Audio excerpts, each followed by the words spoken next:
Bonjour tout le monde, ici Michel Lacroix qui vous souhaite la bienvenue à l'émission. Au 19e, nous vous proposons cette semaine une rencontre avec l'humoriste Phil Roy, nouveau passionné de golf, qui aime bien le côté compétitif, mais aussi le côté social de la pratique du golf. Côté équipement, je me tourne vers Émilie. Tendance mode, bien sûr, les manufacturiers qui s'amusent avec les couleurs, les textures également, les imprimés. Et il y a encore question du système multicouche qui est bien sûr bien apprécié les matins de golf, un peu plus frais. Effectivement. Et à la leçon, Déby Savamorel nous parle d'une technique pour avoir les mains plus inactives sur les coups roulés. Tout ça et plus encore cette semaine à l'émission Au 19e. Au 19e, une présentation de RBC au service de votre réussite. En collaboration avec Mulligan Centre du Golf pour un nouvel élan et Accès Physio. Ayez accès à la même qualité de soins à laquelle ont droit les athlètes de haut niveau.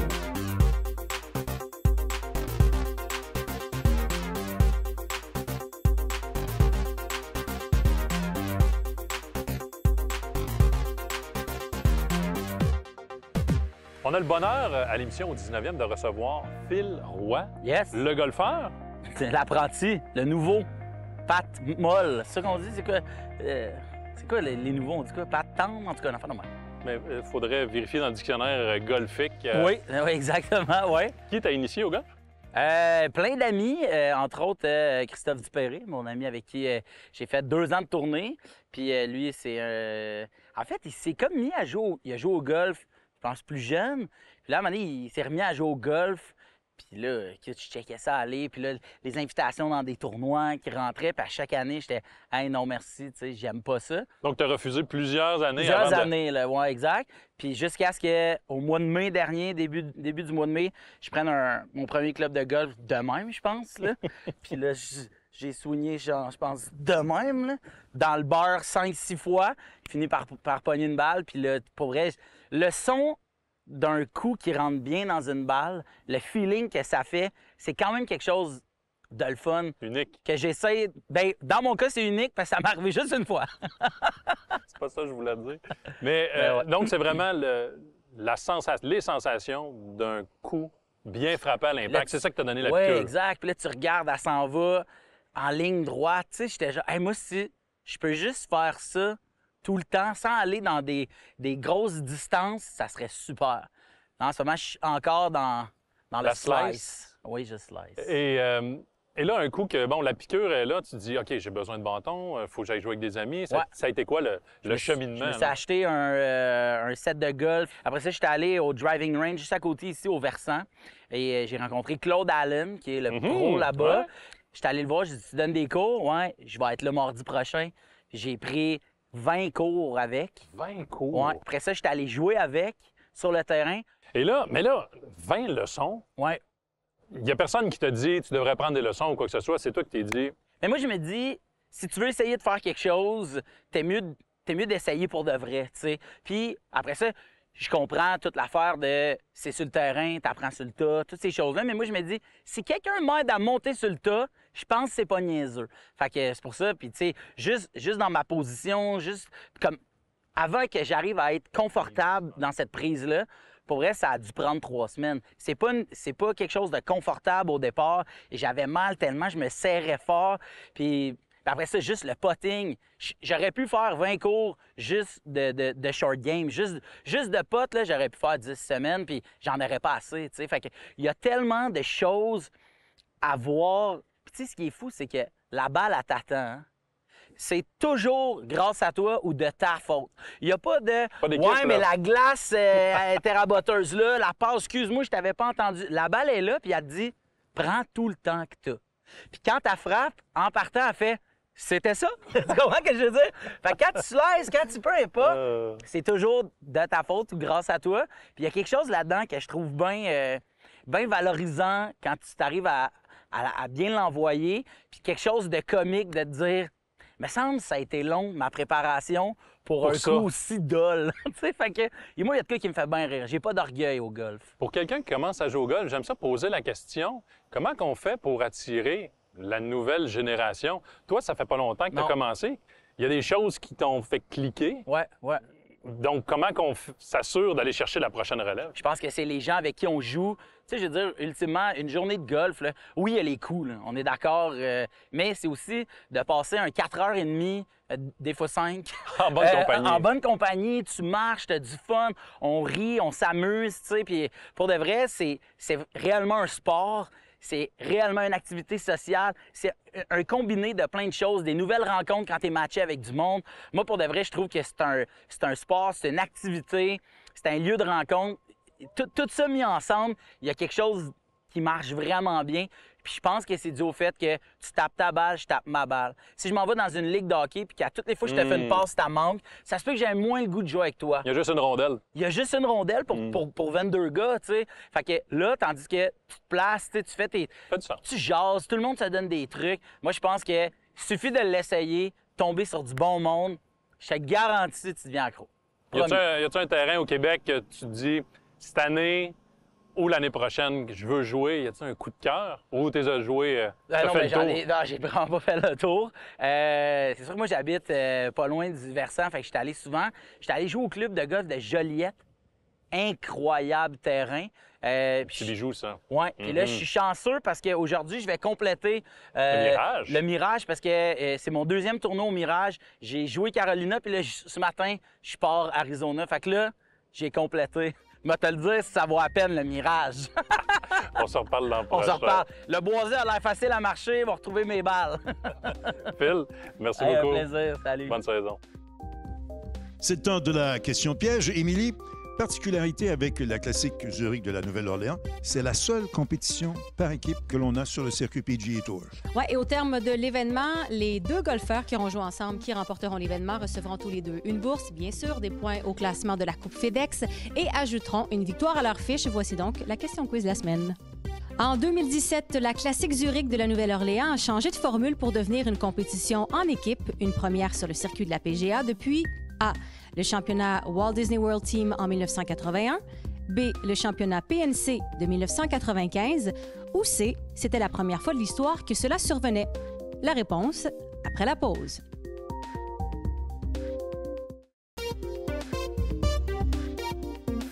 Avant la pause, on vous a demandé, en 2017, la classique Zurich de la Nouvelle-Orléans a changé de formule pour devenir une compétition en équipe, une première sur le circuit de la PGA depuis... La réponse est A et depuis 2017, la classique Zurich de la Nouvelle-Orléans qui compte 80 duos. Oui, et ne participe pas à cette compétition qui veut. Il faut qu'il y en ait un des deux joueurs qui ait suffisamment de points pour être parmi l'élite du côté du circuit PGA Tour.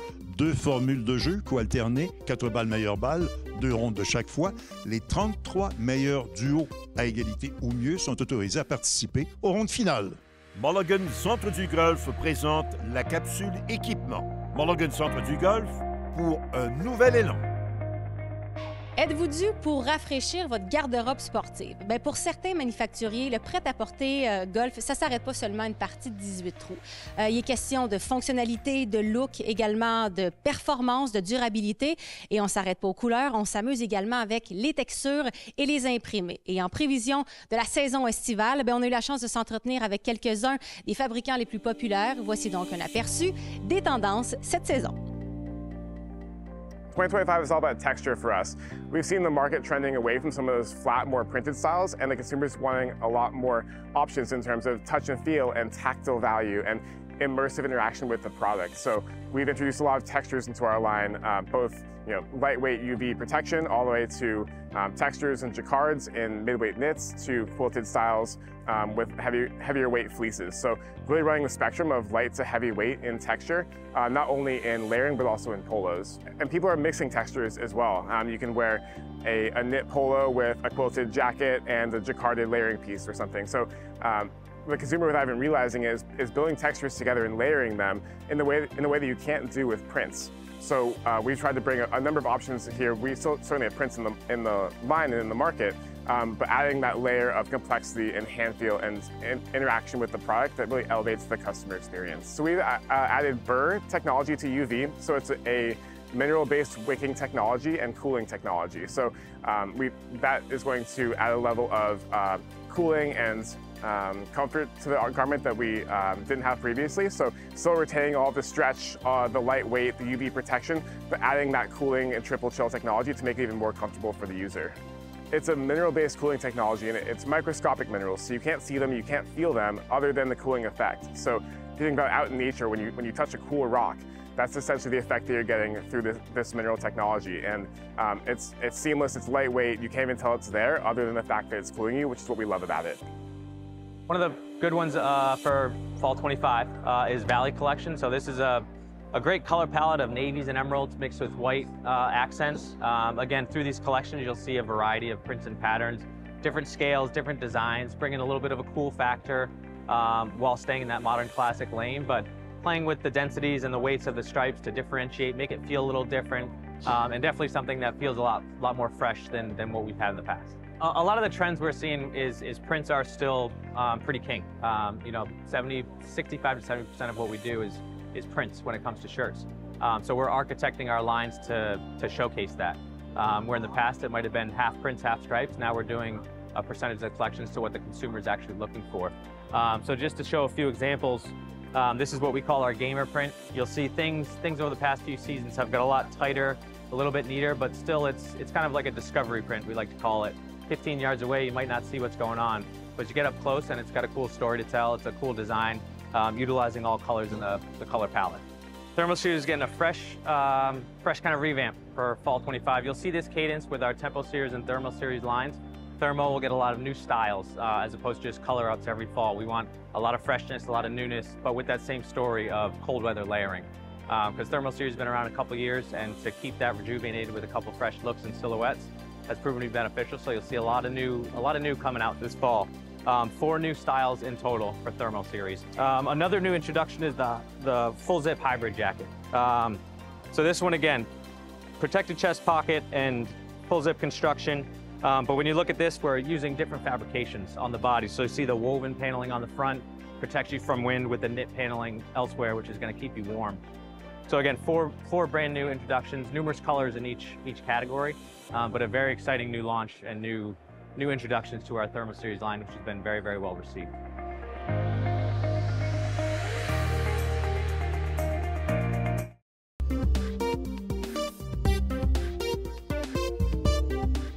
Capsule Accès Physio en compagnie de Marc Letourneau, physiothérapeute chez Accès Physio. Marc, on parle d'échauffement, mise en situation.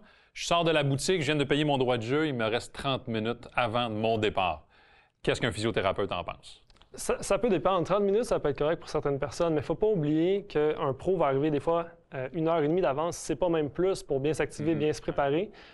Donc, ce qu'on cherche à faire, c'est d'arriver au moins pour ne pas être stressé. Parce que le stress vient augmenter cette rigidité, cette tension musculaire-là, et ça va à l'encontre d'une bonne activation finalement. Parce qu'à froid, nos structures sont effectivement plus rigides, plus tendues. On pense aux articulations, aux tendons, aux muscles. On veut les assouplir davantage. Donc, ce qu'on fait, c'est qu'on vient s'activer d'avance, justement, et on peut faire des exercices qui sont généraux. Par exemple, on peut penser à des fentes, on peut penser à des rotations de tronc, des dissociations, même un léger jogging sur place pour s'activer davantage aussi. Ça, c'est tous des exercices qui sont généraux. Donc, une activation avant de frapper des balles, là, très important. Complètement. Puis, on peut inclure dans cette activation-là aussi des exercices qui sont spécifiques à nos limitations. Par exemple, une rotation externe de l'épaule qui est limitée, on veut le travailler. Et ensuite, on va commencer à frapper des balles progressivement. Et toujours terminé, et là, c'est le conseil du pro, short game, jeu court, putting, avant de se diriger vers le premier terme. Certainement. Merci, Marc. Avec plaisir. Ce conseil de golf est une présentation de Callaway.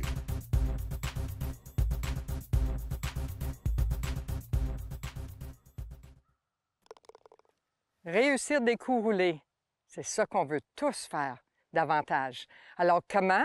C'est très important que la face du bâton revienne toujours bien droite à l'impact. Aujourd'hui, je vais vous donner un conseil qui va vous aider à toujours maîtriser la face de votre bâton. Alors si la face elle revient ouverte comme ça, la balle va aller vers la droite, fermée va aller vers la gauche. Alors notre objectif, c'est que ça revienne toujours droite. Pour savoir c'est quoi avoir la face droite, placez-vous au-dessus d'un miroir. Si vous n'avez pas les miroirs comme ceux-là, dont les meilleurs au monde pratiquent avec, placez une ligne rouge et regardez bien si la face du bâton est droite avant de commencer. Et votre objectif à l'impact, qu'elle revient droite. Peu importe votre coup. Si vous potez en faisant une ligne droite, il faut qu'elle revienne droite. Si vous potez avec un arc, il faut aussi qu'elle revienne droite à l'impact. Si vous n'avez pas l'habitude de faire de quoi visuel, on peut le faire feeling en plaçant 2 tis au sol, placer la balle entre les 2 tis et pratiquer à frapper sur les 2 tis. Le but d'avoir les 2 tis puis frapper contre les 2 tis pour avoir la sensation comment la face devrait être pour être droite à l'impact. Alors, si je frappe plus fermé, je vais le sentir différemment, ou plus ouvert, je vais le sentir différemment. Alors, ça, c'est vraiment un bon exercice, puis ça coûte pas cher 2 tirs, là. Alors, de quoi je parle? De pouvoir maintenir la face du bâton droite à l'impact. Le truc, le secret sur le tour, c'est maintenir les angles de vos poignets. Alors, les poignets doivent rester la même angle que quand vous le prenez sur la face, sur la prise du bâton. Voici visuellement de quoi je parle. Je place une règle et je prends ma prise. Si ma face du bâton reste droite, mes poignets n'ont pas bougé. Si je bouge mes poignets, regarde comment la règle perd sa distance contre mon bras. Et à ce moment-là, je change la face du bâton. J'ai des exercices qui sont vraiment efficaces pour vous aider à pratiquer, à maintenir cet angle-là dans votre poignet en tout temps dans la zone d'impact. On pote avec quoi? On fait nos coups roulés de motion avec les épaules et non avec les mains qui se promènent. Alors, le premier exercice, vous allez l'adorer. C'est très simple. Vous pouvez prendre une pôle, couper pour que ça soit la longueur, toucher au putter, toucher à votre fer droit et toucher au sternum. Si vous faites votre mouvement, une rotation d'épaule, on maintient les angles des poignets. Ça fait un mouvement comme ceci. Si je bouge les poignets, regardez bien comment ça se promène. Alors, vous pouvez pratiquer avec des balles en plus et faire le mouvement pour que les poignets ne bougent pas. Très important. Un deuxième exercice que vous pouvez faire, je l'appelle plus un exercice pour les intermédiaires, c'est je prends un ballon, puis je le place dans mes avant-bras. Puis si je suis capable de placer le ballon et prendre mon fer droit, et je fais mon mouvement, regardez comment le ballon ne bouge pas et mes poignets ne bougent pas. Si je casse mes poignets et je change les angles, le ballon va tomber. Alors, 2 très bons exercices. Et le dernier, mais c'est un exercice assez facile que vous pouvez amener directement au terrain à chaque journée que vous allez jouer. C'est un exercice pour plus avancer seulement parce qu'on doit adapter notre prise pour pouvoir tenir la balle en place. Alors, je place une balle entre le bout du bâton et mon avant-bras. Je prends ma prise et si je maintiens tout le temps les angles de mes poignets, regarde, la balle ne bouge pas. Ça, là, c'est tellement une bonne sensation. Je vous recommande de le faire. Alors, si je casse les poignets, la balle va tomber assez rapidement. Alors, vous avez 3 exercices. Vous comprenez l'importance de maintenir l'angle des poignets pour avoir la face droite à l'impact. Les meilleurs au monde le pratiquent à tous les jours, alors vous devriez les pratiquer aussi. Bon golf!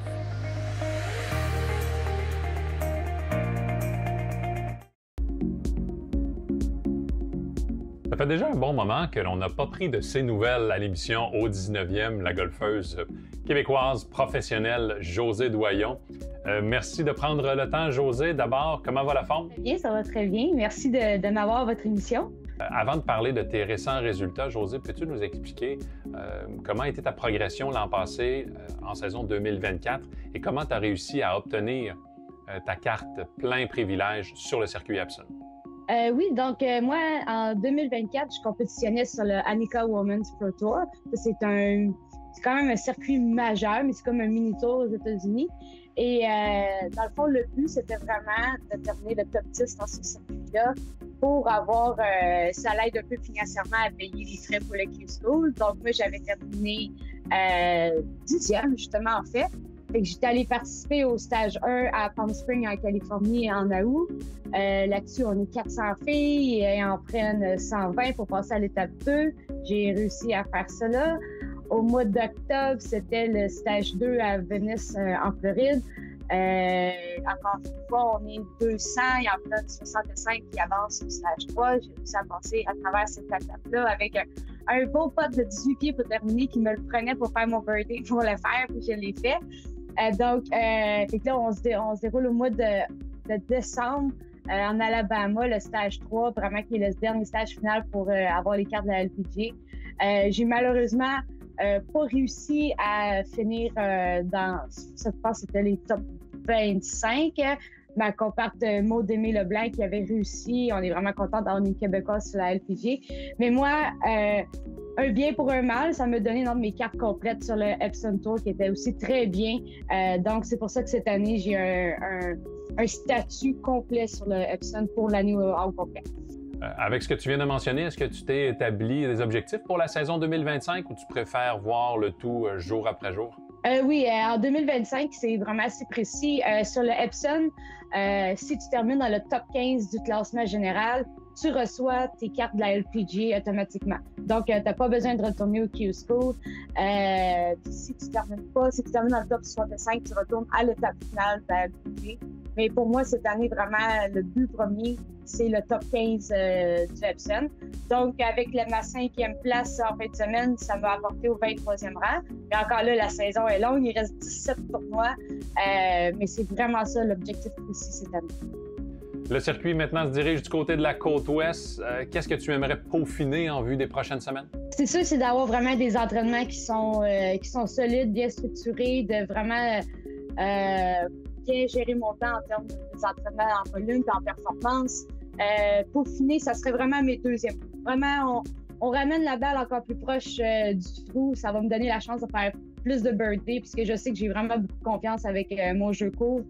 Je pense que si on améliore ça, c'est deux coups de moins par ronde, c'est énorme. Fait que c'est que si je peux améliorer ça, je pense que ça va continuer à bien aller pour le futur de la saison. Josée Doyon, merci pour ton temps. Au 19e, continue à suivre ta progression depuis le Québec. On te souhaite tout le meilleur des succès pour la suite. Merci. C'est déjà tout pour l'émission au 19e. La semaine prochaine, une rencontre avec un humoriste en pleine progression, excellent golfeur, Christophe Dupéré. Côté équipement, on va parler des ensembles de fers, les fers côté développement. Quels sont donc les fers les plus permissifs? À la leçon, Jean-Sébastien Légaré va nous parler de contrôle de distance, mais attention, depuis les fosses de sable. Tout ça et plus encore la semaine prochaine à l'émission au 19e, là où on entend les meilleures histoires de golf. Au 19e vous a été présenté par RBC, au service de votre réussite, en collaboration avec Mulligan Centre du Golf pour un nouvel élan et Accès Physio. Ayez accès à la même qualité de soins à laquelle ont droit les athlètes de haut niveau.